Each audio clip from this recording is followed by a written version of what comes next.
Yes, that's what I'm looking for. Wow.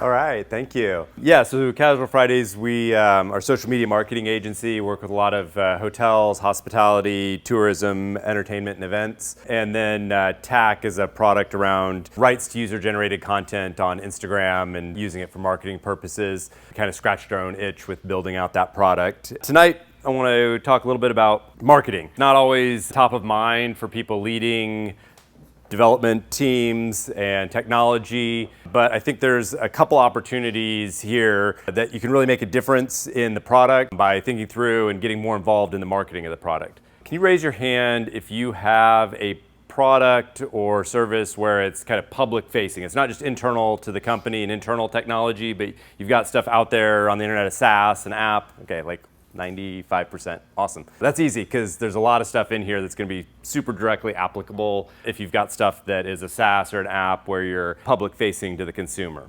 The first is the ability to connect earlier. The technology platforms over the last 5 or 10 years have made it dramatically easier to really connect very early in the customer life cycle and get to know them before they're actually a user of your product. You also have a great ability to personalize the messages and the interactions with your customers through that life cycle, and a lot of opportunities to expand the funnel and find new customers that are like your existing ones. Talk about considering the customer life cycle from before product usage starts. I want to just take a quick detour to a simple marketing funnel here. At the top, we have awareness, then engagement, and then conversion. Awareness, somebody's just getting to know who you are, what your product does, what your company's about. Maybe they saw an ad, maybe they read a blog post, they went to a meetup and somebody was talking about it, they found you via search. They haven't done anything yet. Engagement's where they first actually interact with you and show some interest. Maybe they left a comment on the post, maybe they downloaded an ebook or a white paper that you had put together, they signed up for some sort of email list, they watched a video that was a 2-minute video, so like, yeah, they're pretty committed. Most people, like 3 seconds you've got maybe to hook them and they scroll on by, but if you've got them for 2 minutes, like they're in there, they're interested, right? And at conversion, hopefully it's related to something about giving you value or money. They downloaded your app, they signed up for the account, they started a subscription. And then down at the bottom of that is like finally, like now we're getting to people actually using your app and they're inside the application or the website. Through that whole cycle, you want to be thinking about what are all the customer events in that life cycle. What should I track? When should I track it? There's kind of a whole list here of things from them becoming a lead. They came to your website, maybe they downloaded that white paper and gave you their email address. They became a prospect, somebody had a meeting with them and did a follow-up, they did a demo and they got a trial account. Then they actually signed up. And then we all know a lot of people sign up and then you never use the product. They never did anything. They never booked that room in Room Steals. They've got the account, but they never actually activated. And you want to know that because once they've activated, they got value out of the product. Now there's an opportunity to really make sure that they're successful, happy, that they advocate for you in the long term. But if they never got value out of it, then they've missed out, even though they did sign up. So what does it mean for your product to have them activate?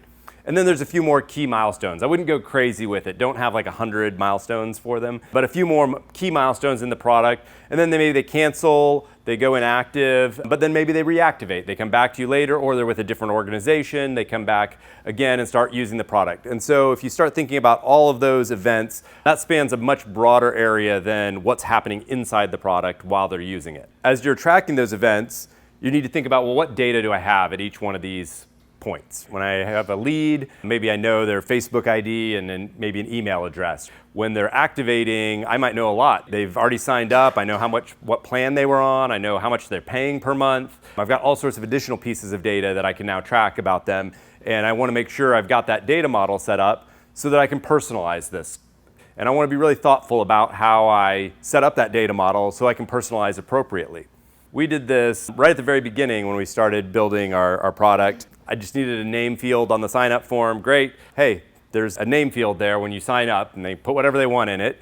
But then almost immediately we went to send our first email and it was like, hey there, because hey, hi Etienne De Bruin, comma, sounds like a really awkward intro to your email, right? Does that work? Like, I don't know. I actually don't know what their first name is. So I went back by hand and like split out like 80 names into a first name and a last name and changed the sign up form to say, oh, okay, I need to track at least a preferred first name, right? I need to know what to call you when I send an email or put something there, but if you don't think through that data model early on, then you can end up in a painful spot where you're sitting there with Google Sheets at night doing splits on spaces and then checking for double first names and double last names and hyphenation and middle initials and middle names and all sorts of stuff that people have put in there, right? Thinking through that. Names is a big one.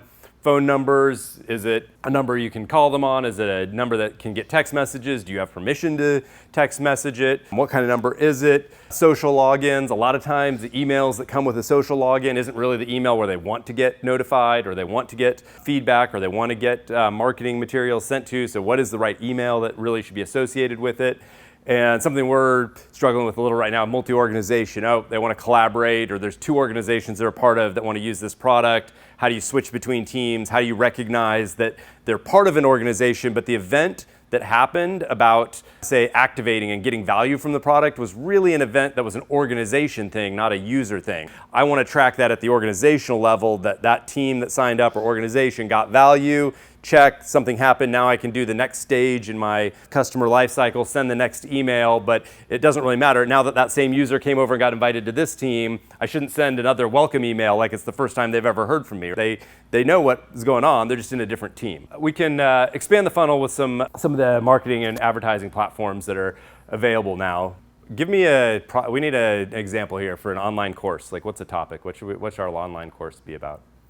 Anybody? Speed reading. Speed reading, okay. So our example online course here, we're gonna be speed reading. So get people aware of this. We're gonna run some ads to people that like to read, people that love books. So I can target based on interests. I'll drive them to the website. I'm gonna have a book about learn how to speed read in 1 minute. People, great. So now they've come to the website, they have read this article, and now I'm gonna retarget everybody who came and read this article with, hey, you can go sign up for our free introductory lesson. It's a 15-minute video for free, and we'll teach you the next 5 things you need to know. So we'll retarget them, try to get them to do that. Then anybody who's done that first lesson for free, now I want to hit them with the ad, like $97, get the full 5-hour course on how to be a speed reader. And you can finish it in 4 hours because you're going to go so fast. So there's a lot of different targeting we can do on this. So there's interests and attributes, and we talked a little bit about that. People that like books, we can target hobbies, shopping, sports, geographic location. These are all pretty broad categories that we can go out and then target and find kind of a broad audience where we think there might be some interest and try to soak some of that up. What's really important is these custom audiences then we can build out of people that have actually come to our website. If they've gone to our website and they've gone to a particular page even, or some event has happened, maybe they didn't even visit a page, but hey, we've triggered, their trial ended and they subscribed and they didn't go unsubscribe and they've been a subscriber now for 3 months. We can go actually trigger that event. We talked about that in the customer lifecycle. Hey, they're a really stable, active, happy customer. We can build those custom audiences. And then lookalikes are really interesting where we've got this list of, say, 1,000 people that have bought products from us. All right, they bought our speed reading course.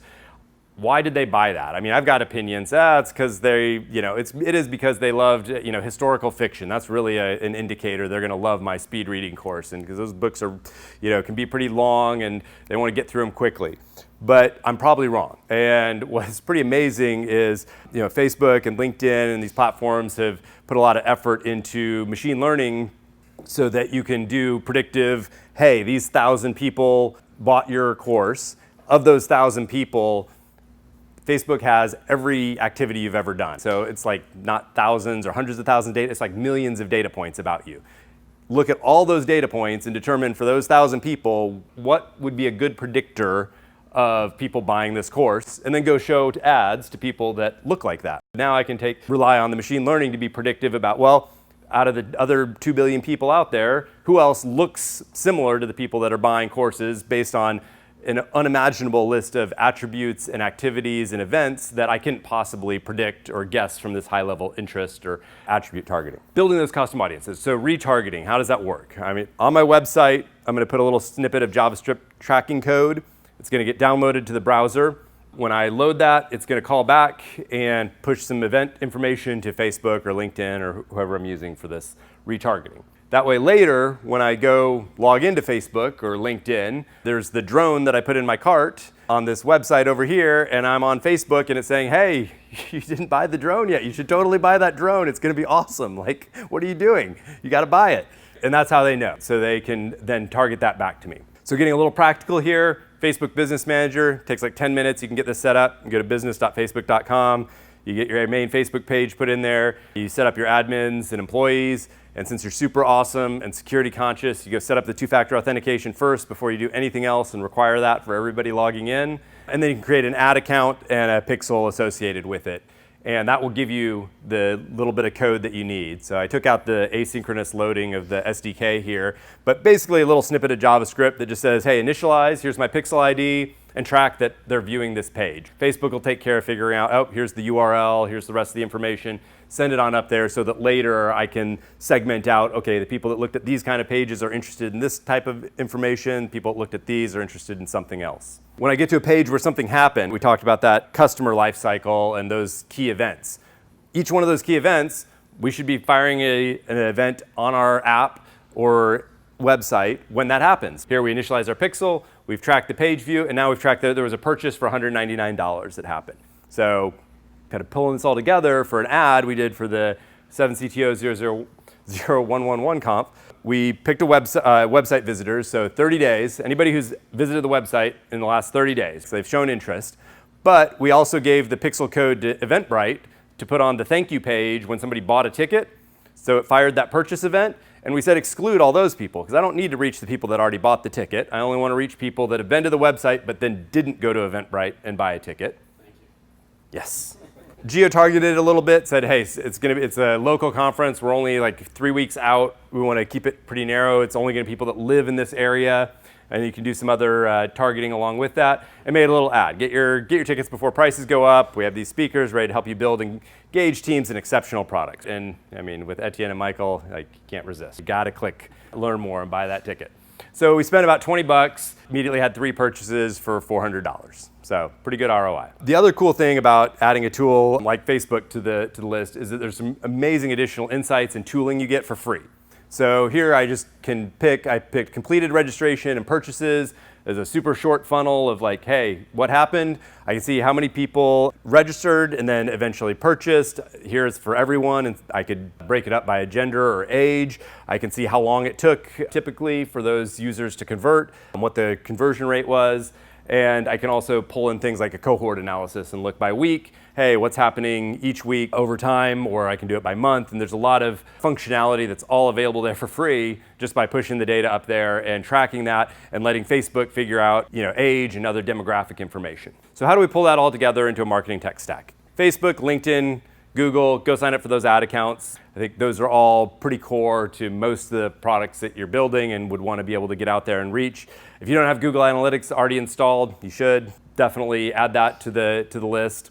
Google Tag Manager or Segment. So Google Tag Manager, there's really no excuse not to use it. I've already mentioned like 4 JavaScript snippets on your website. Your Facebook ad snippet, your LinkedIn snippet, your Google ad snippet, Google Analytics, like that's already 4.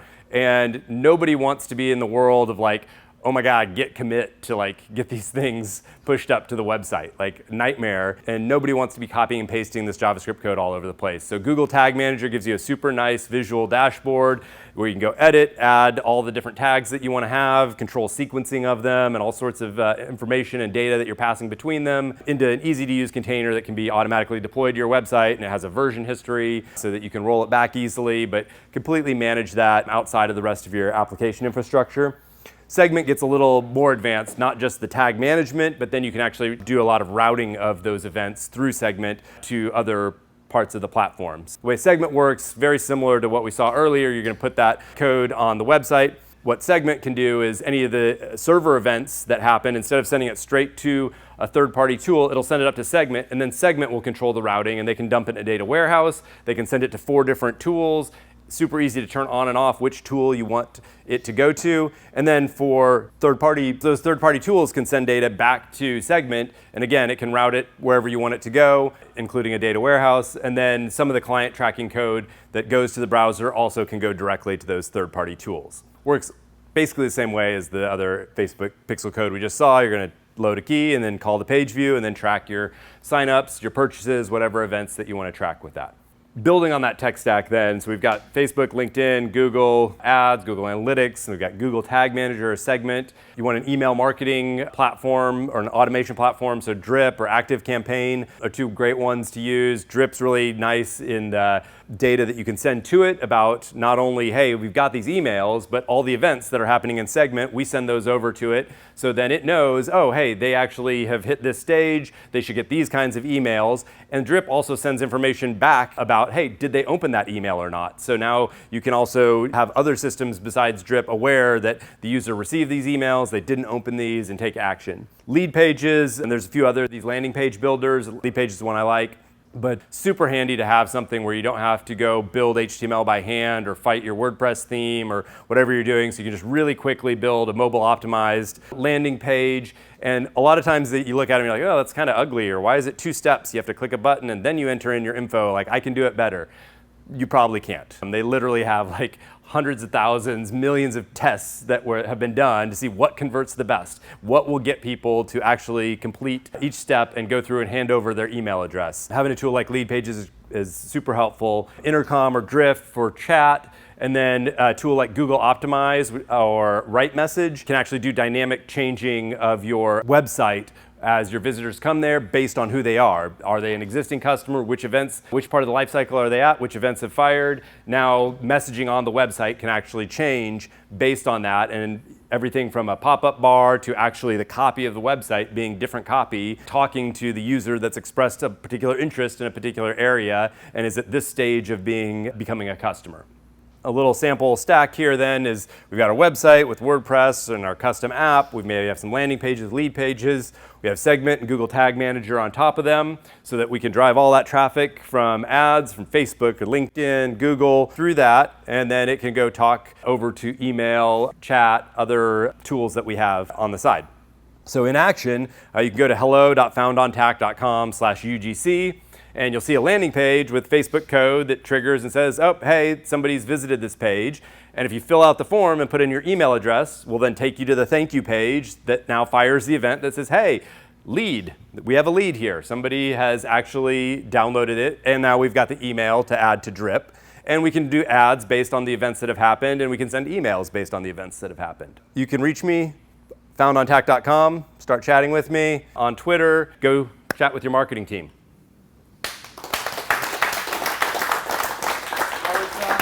Thank you.